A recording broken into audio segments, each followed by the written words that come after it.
guerra no Oriente Médio tem elevado os preços do petróleo, como a gente tem mostrado, né? O que pode, obviamente, gerar riscos aqui no Brasil. Para poder avaliar um pouco mais do impacto desses choques, né, sobre também a economia brasileira, a gente conversa agora com o Sérgio Vale, que é economista-chefe da MB Associados e que já está aqui com a gente.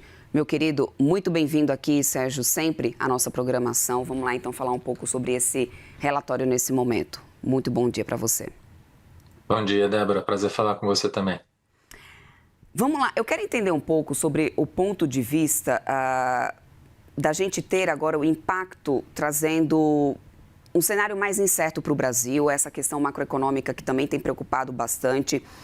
O Brasil entrou em um equilíbrio ruim e estável, ou seja, a gente tem até uma trajetória de crescimento, uma certa trajetória de crescimento, mas muito em cima de consumo, que é o que vocês mostram, inclusive, no relatório. Quando a gente tem movimentos como esse, isso significa problema um pouco mais à frente, Sérgio? O que explica, então, isso? O que a gente pode ter de antecedência nesse momento do que vem à frente quando a gente não tem um crescimento em cima do que é a engrenagem realmente da economia e muito mais justificada por consumo e de governo? Pois é, Débora, o problema que o Banco Central tem nesse momento é uma frente justamente ampla de dificuldades em relação a uma economia que se mantém crescendo desde o ano passado, ela está desacelerando, vai seguir desacelerando esse ano, mas ainda tem algumas frentes de preocupação, por exemplo, na inflação de serviços, que ainda se mantém pressionado, né? A gente tem visto um processo de aumento de gastos do governo ao longo dos últimos anos, tem sido um dos elementos que tem pressionado a inflação de serviços. A gente vê ainda uma economia relativamente robusta, quando a gente olha do ponto de vista de mercado de trabalho, a taxa de desemprego segue muito baixa, a ocupação segue crescendo, a massa de renda também segue crescendo com intensidade. Então você tem uma atividade com uma certa resiliência, e você joga uma crise do petróleo como essa agora, você torna a vida do Banco Central muito mais difícil. Para desacelerar essa economia, você precisa uma dose extra, eventualmente, de taxa de juros, que significa fazer com que ela caia com menos intensidade, como se esperava antes da crise começar a acontecer, e que torna tudo um pouco mais nublado para frente. A gente não sabe exatamente quando que a guerra vai acabar. Depois que a guerra acabar, tem os desdobramentos ainda de você reconstruir a estrutura de petróleo, quanto que esse preço vai voltar. Então tem um cenário aí relativamente extenso, já faz um mês praticamente que a gente está vivendo em cenário de guerra, que coloca uma preocupação extra para o Banco Central e uma dificuldade adicional. A gente está em ano eleitoral, que torna tudo difícil. Segundo semestre, em geral, o Banco Central vai ficar mais comedido nas suas ações de política monetária por conta do ciclo eleitoral, o que torna também a ideia de que quanto mais atrasa o processo de queda, mais riscos vêm por conta do petróleo, mais o ciclo terminal de juros começa a ficar elevado. O mercado todo revisando as taxas finais de juros no final desse ano para cima por conta desse cenário de risco e um cenário eleitoral também tendencialmente complicado no segundo semestre. A vida do Banco Central realmente nesse momento não está fácil. Ou seja, Sérgio, o Brasil entrou numa armadilha econômica, porque se o fiscal estimula o consumo em ano eleitoral e o Banco Central tem que reagir com juros altos para poder conter a inflação, a gente fica preso no ciclo onde uma política neutraliza a outra e o crescimento não sai do lugar? O grande problema, né, Débora, é que o Banco Central está sozinho. A gente vê uma política monetária que está relativamente sozinha no combate à inflação. Nos últimos anos, o Banco Central jogou no sentido contrário de estimular a economia, que é o que a gente já viu acontecer no passado, também no governo Lula, no próprio governo Dilma, a gente está vendo acontecer de novo agora. O Banco Central relativamente sozinho no combate à inflação e, por conta disso, dado que a política fiscal não está ajudando e você tem tantos elementos de risco e de pressão no meio do caminho, o Banco Central tende e acaba tendo que ser mais agressivo. A gente está vendo uma taxa real de juros que a gente não vê acontecer há 20 anos. E isso acontece justamente porque você tem uma pressão fiscal muito grande nos últimos anos, uma economia que voltou a acelerar com intensidade. A gente não pode esquecer que no pós-pandemia a economia ficou crescendo consistentemente acima de 3% até 2024, começou a desacelerar só no passado. Então tem um cenário aqui de uma economia que está aquecida, uma política fiscal que ajuda a manter essa economia aquecida e o Banco Central tendo que fazer todo o trabalho sozinho. Por isso, essa taxa de juros nesse patamar que a gente tem agora e juntando a crise do petróleo, só torna tudo mais difícil para o Banco Central à frente. Então, sim, tem um cenário mais complicado vindo aí nos próximos meses. No relatório, você sugere também que o Banco Central agora está muito mais conservador, né, Sérgio? Ou seja, isso indica que o Brasil entrou num regime de juros estruturalmente mais altos, independentemente de ciclo econômico. Eu te pergunto isso também pensando do que a gente vem assistindo, porque a gente tem taxa básica de juros em 15% praticamente, né? Tivemos agora uma redução, mas 0,25 ponto.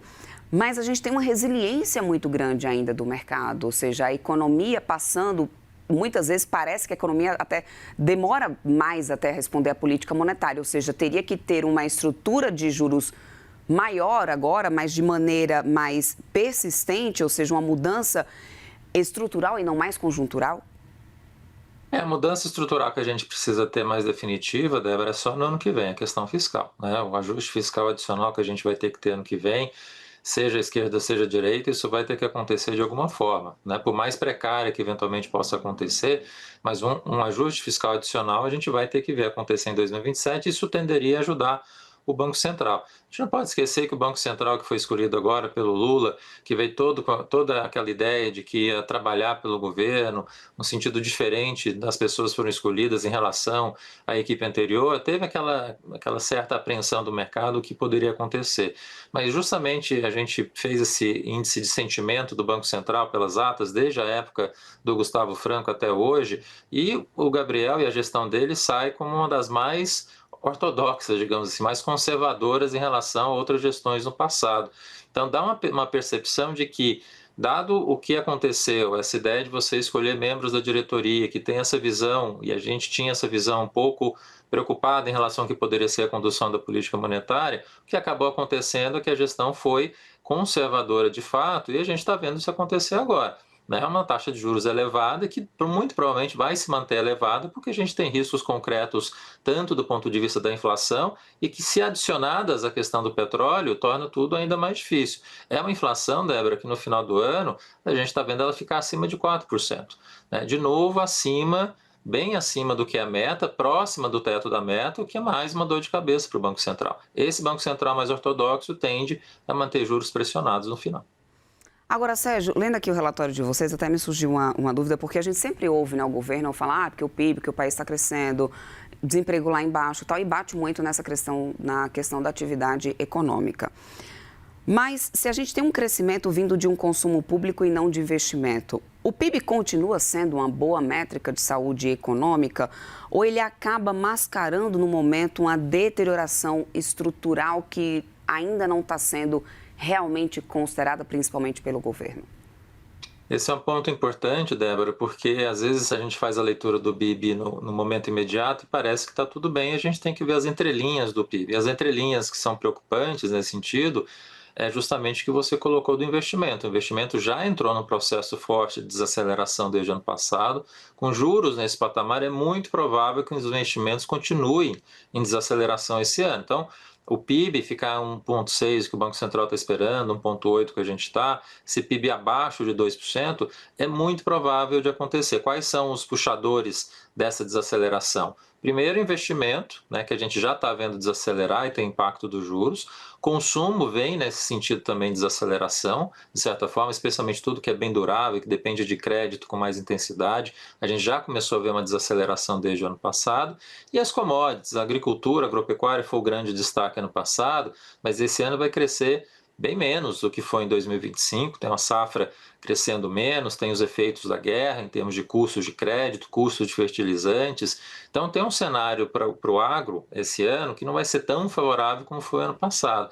E junto a esses elementos todos, é um PIB mais fraco, inevitavelmente. E a gente já começa a ver isso aparecer nos números do ano passado e nessa percepção do agro esse ano. Então, tantos anos crescendo acima de 3% como a gente teve até 2024, a gente entrou no processo de ajuste. E que tem que acontecer porque, de fato, a inflação estava perigosamente muito próximo do teto durante muito tempo. A gente precisa trazer o quanto antes, de fato, ela mais próxima da meta. Não vai acontecer esse ano de novo, porque apareceram esses riscos adicionais, o que, como eu falei, coloca essa dificuldade cada vez maior para o Banco Central olhando para frente. Sérgio Vale, economista-chefe do MB Associado, sempre bem-vindo por aqui, é sempre ótimo te ouvir, meu querido, muito obrigada, bem-vindo aqui sempre à nossa programação e até uma próxima. Obrigado, Débora, sempre um prazer falar com vocês também. Até mais.